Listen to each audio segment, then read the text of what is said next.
Let's think about free body diagram. So, a diagram showing all the forces acting on a body is called as free body diagram. Students, many times we have to study total force applied on bodies when they are in contact.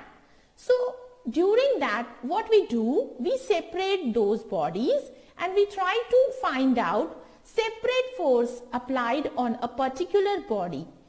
So, this concept is useful in that situation. So, what steps we follow while studying free body diagram? The very first step will be free the body, means remove all the contacting surfaces, ropes, etc.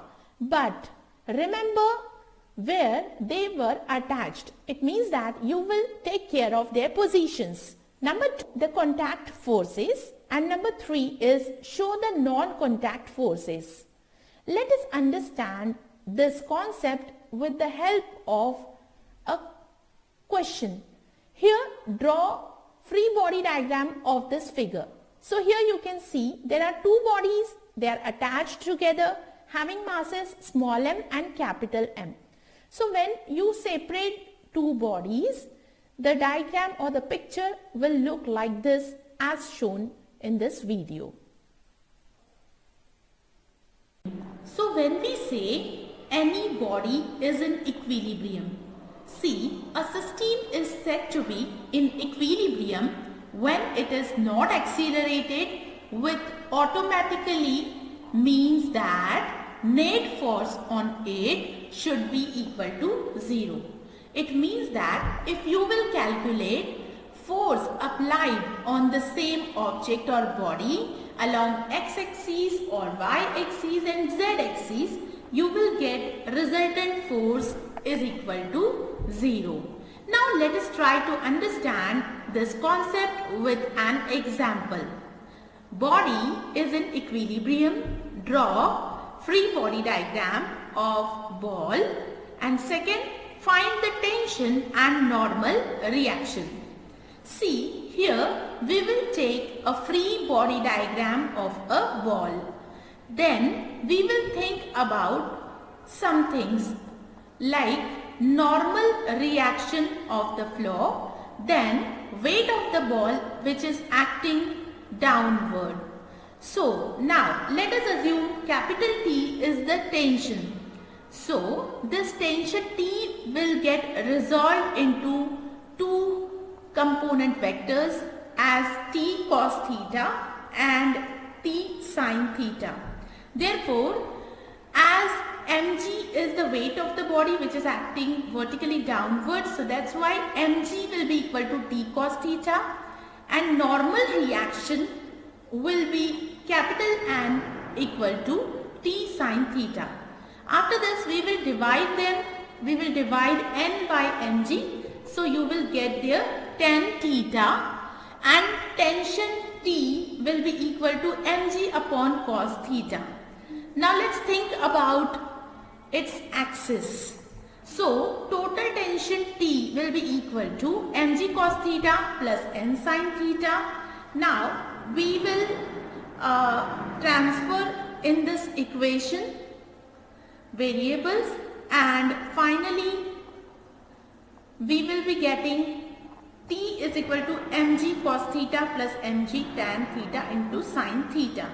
So according to this, we are going to get the normal reaction capital N is equal to mg tan theta and capital T is equal to mg upon cos theta in bracket cos square theta plus sin theta. Now, what is combined free body diagram? See, when two or more objects do not move relative to each other, then we can always treat them as a single object for the purpose of drawing free body diagram. If it helps in making quicker calculations. While drawing the combined free body diagram, the internal force between the objects are not shown. For the shown system, find the normal reaction between ground and A. Compare the effort between drawing the combined free body diagram and individual free body diagram.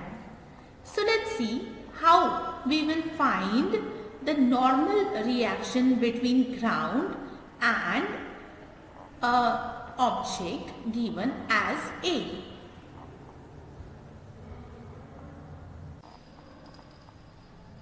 In the given diagram, we will divide different blocks as different objects to make them free from each other.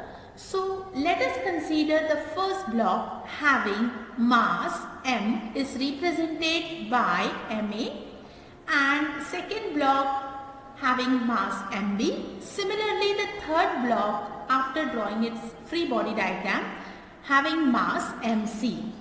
And total normal reaction of the flow is capital N, which is then separated into N1 and N2 for different blocks. Similarly, here MAG is the weight of body A acting vertically downward, and MBG, MCG are here weights of other blocks. So, according to formula, we know total normal reaction will be equal to sum of masses of all the bodies multiplied by acceleration due to gravity. That's why here capital N is equal to Ma plus Mb plus Mc into G. Now, we will think about normal reaction acting on body C, then acting on body B. So first, let us assume N2 is the normal reaction acting on the body C.